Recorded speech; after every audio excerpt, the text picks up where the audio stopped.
Due to some questions that have come up to me from various students, I wanted to make sure that everybody understood the requirements of TaskStream. Now, TaskStream for the 580 class requires that you upload an internship log, an artifact for each of the 13 standards, and a reflection for each of the 13 standards. The TaskStream requirements have been developed with the department and have been approved by the College of Education, and they will be reviewed, at least what the students upload will be reviewed by NCATE, which is our accrediting board. So it's very important that students do their best work when they're uploading these artifacts and their reflections. You'll also be uploading final projects or final papers from several of your other classes, and your instructors in those classes will let you know what you need to upload. I have to go ahead and apologize for the length of this voice thread. There are several slides, many slides as a matter of fact. Most of them are very short. The one on the internship log is a screencast going through the entire log, and it's about 15 minutes. But none of the rest of the slides are that long. Most of them are under 2 minutes to about 1 minute long. If at any time during this voice thread you have questions, please feel free to post them. Put a comment right here on the voice thread so that I can answer them. There's probably no doubt that any question you ask is something that someone else would find informative and helpful. If you don't want to ask it here on the voice thread, you can put it on the discussion board under the frequently asked questions, or you can email me if you have a question. So let's begin this voice thread.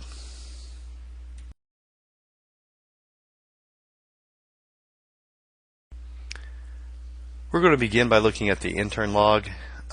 This next slide is a fairly long one. It's a screencast, and I go all the way throughout the intern log. I give you several examples of things that you would put in an intern log and why they apply.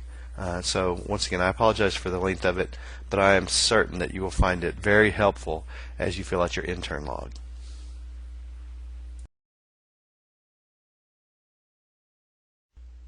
Okay, we're going to begin talking about the internship log first.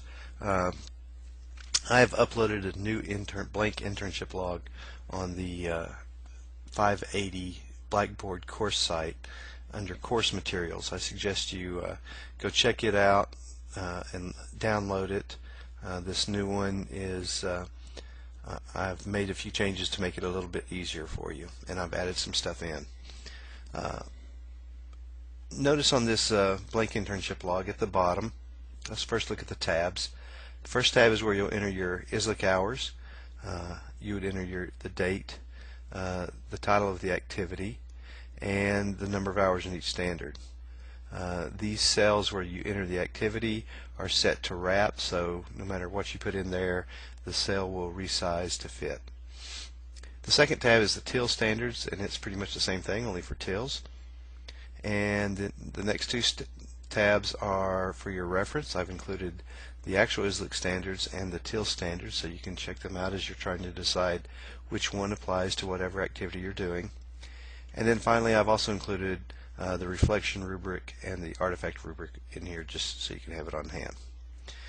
Going back to the first tab on the ISLIC standards, please notice that these blue font, do not change those. Those are set up to be formulas, and so they'll keep a running total of how many hours you have in each standard. Likewise, over here, the red font, these give you the grand totals of your ISLIC, your TILs, and then both of them together.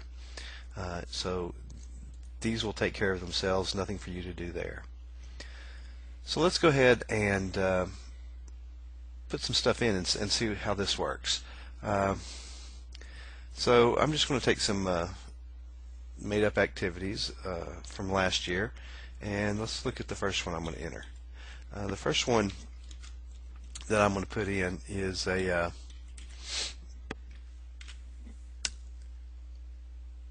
was part of a team revising the school evacuation plan, and we spent 3 hours on that. when I looked at that, as far as ISLIC standards go, I felt like it belonged to ISLIC 3 because ensuring a safe, efficient environment. ISLIC 4, talking about collaborating with community members because there was both a fireman and a policeman on that team.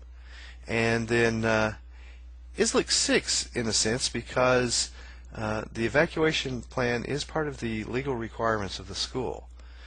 So ISLIC 3, 4, and 6 are where it all belonged. I spent 3 hours in that team meeting, so I'm going to put 1 hour in each one, 3, 4, and 6. And you can notice over here that my hours are changing for my total ISLIC and for each standard up above it. And so that's what's going to happen as you enter your hours. Now, the next, I'm going to enter some more in here. So let's see what else. I did a lot more that day. Let's see what else I did. I did that. Notice I'm not putting the date in each time because they all go to the same day. I spent some time with the team leaders at a team leader meeting, a couple of hours doing that, and I felt that goes under vision and it goes under instructional program. I also monitored the cafeteria for an hour. That's definitely under management of the organization, ISLIC Standard 3. I spent a half an hour talking to the school secretary about finance, and I feel that's a 3 as well.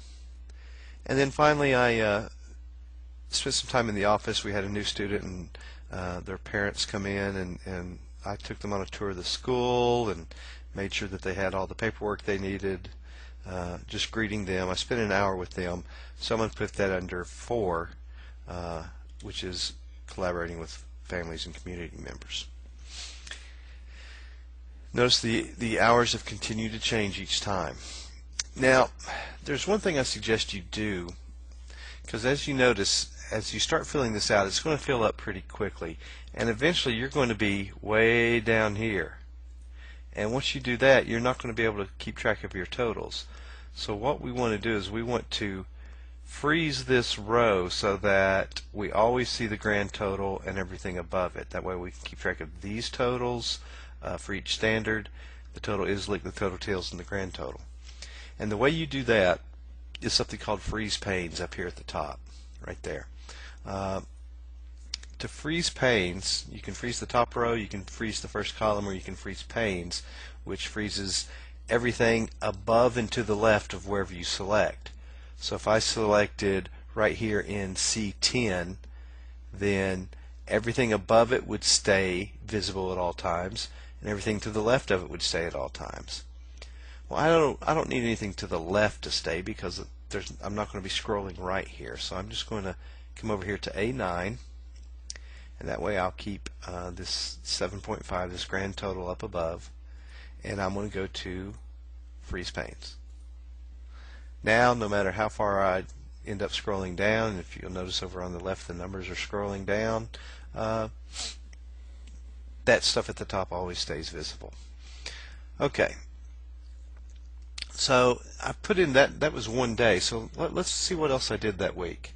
The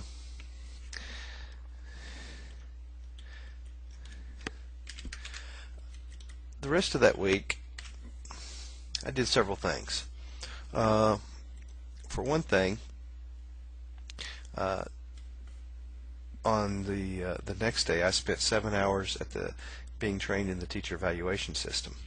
Now I could put all 7 hours under vision and mission because that's definitely part of our vision and mission. But let's see if it can go elsewhere. I'm going to go look at the standards, refer to them real quickly, and you can just sort of look through these real quick. Eventually you should know them forwards and backwards. Sustaining school culture and instructional program. Evaluation could definitely go for as far as sustaining your instructional program. Management of the organization, probably not. Collaborating with families and community members, also, once again, probably not. Success of all students by acting with integrity, fairness, and an ethical manner. Well, I hope that when I do my evaluations, I will do it with integrity, fairness, and in an ethical manner. but the training I went through was not really falling under this standard. And finally, responding to and influencing the larger political, social, economic, legal. Well, we could say that these evaluation of teachers is possibly a little political, definitely legal because we have to do them, possibly not economic. So this could fall under either ISLIC 1, possibly ISLIC 2, and ISLIC 6. Let's go take a look at the TIL standards real quick. Under the TIL standards, it could go under A because it's a systematic, coherent approach to bring about continuous growth. It could probably do that. B, high expectations conducive to the success of all students. And talking about school culture, possibly. It's making it a little bit of a stretch, but it could possibly go into there. Instructional leadership and assessment. This is more about using data to guide instruction than it is about assessing the teachers. It's about using assessments to change your program. The evaluations should be used to help improve teachers, so maybe I could put it under TIL C. TILs D is about professional development. Well, I was involved when I went to that training on professional development, but I was a participant. I was not a presenter.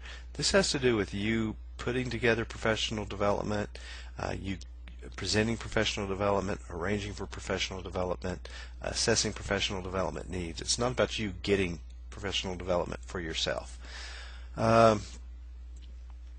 Management of the school, probably not. Ethics, no, once again.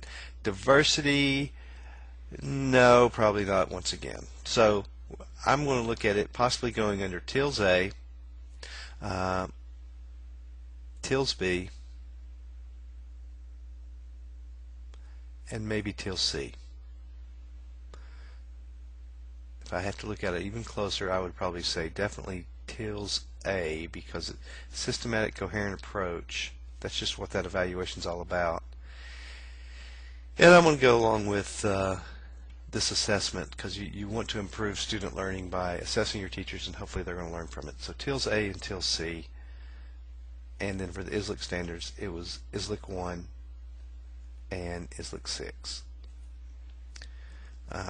So now I'm going to go back to this, and I've got 7 hours that I spent there. So I'm going to put 2 hours in standard 1, 1 hour in standard 6, because I think that was probably the least. Now I'm going to come back, I'm going to copy this, switch over to my TILs tab, and paste it in.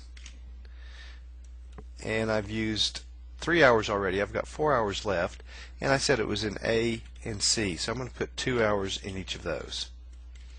And you can see how my total is changing each time. I'm going to go back to the ISLIC standards, and I'm going to enter the rest of this information in real quick.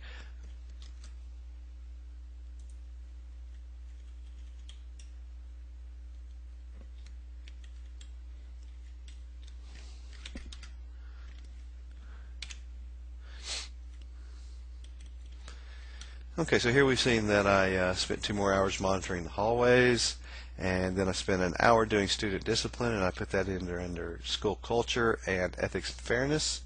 And then I monitored the cafeteria. I'd like to go ahead and say a word real quick. You're going to spend a lot of time monitoring bus duty, cafeteria duty, hallway duty, morning duty, all sorts of duties where you're just being a monitor. You're going to get a bunch of hours in that. However, there's a limit to how much we're going to accept as far as being part of a standard. I do not want to see an entire standard made up of nothing but monitoring the hallway. There's a lot more to managing the school and its operations than just monitoring. Probably a good rule of thumb would be, since you have to get 33 hours and everything, probably no more than 6 hours in something like monitoring, and you really should try to make it less than that. Even though, trust me, you're going to be spending a lot more hours than that as an administrative intern monitoring stuff. I spent 2 hours in a grade level meeting. I spent an hour and a half talking to my assistant principal about scheduling for the next year. And then the evacuation team met again at the end of the week to come up with our final revisions. I had 2 hours. Notice that in the first day, our evacuation team met, and I put it under 3, 4, and 6. This time I met with 2 hours, and I already see that my 3 is building up, so I put an hour and 4 and an hour and 6 and left 3 blank this time. This is the advantage of being able to see this. You can see where you need work. I can see now I need to be doing some stuff that has to do with dealing with things in an ethical and fair manner. So I need to be looking at M teams and 504 teams, and I need to look at student discipline and dealing with problems with teachers or helping them solve problems. Those kinds of ethical and fair activities that I can do for this standard. There was one other thing I did, and I put it under TILs, was that I had gone and met with the district curriculum supervisor. Myself and several of our team leaders went to talk about a new reading program we're going to be putting in our school. And I felt I wanted to put this under TILs, and I felt that this had to do with definitely instructional leader in the school, and I also felt that it had to do with F. No, not F, I'm sorry, with G, because you're talking about success of all students, and this new reading program is hopefully going to hit all students, even those that have had problems in the past. So for here I'm going to put, we spent 4 hours talking, I'm going to put 2 of it in B and 2 of it in G. And so we can see for that first week I spent 28 hours working on all the various activities. Alright, that's basically how this works. And then you just keep putting the numbers in. If you ever go down here all the way to the bottom past 151, let me know and I'll send you a new one, or we'll try to figure out what to do with it. On the next slide, I want to talk a little bit more about submitting your intern log to TaskStream, and then from there we'll move on to looking at the reflections and the artifacts. Also, please ask me. You can ask questions right here on this voice thread. You can send questions to me in an email. There's also a discussion board where you can have frequently asked questions, where if you have a question about this, you can post it there. I'll look for them in all places. Thank you. I want to conclude talking about the intern log by just mentioning a couple of things. First, I'd like to recommend that you try to save your intern log in at least 2 places. You don't want to be almost done with your internship and lose this log, because then it would be really tough to go back and find everything you've done. I recommend you save it on your hard drive on your computer, and then either on a flash drive or in the cloud, such as Google Docs or Dropbox or something like that. You will need to upload your intern log to TaskStream at least once every 4 to 6 weeks, so that I can just keep tabs and make sure that you're headed along in the right direction, and in case you're missing anything, point it out to you. After you have uploaded to TaskStream, please send me an email so that I can know that you just put it up there, and I can go and review it and send you back any feedback if needed.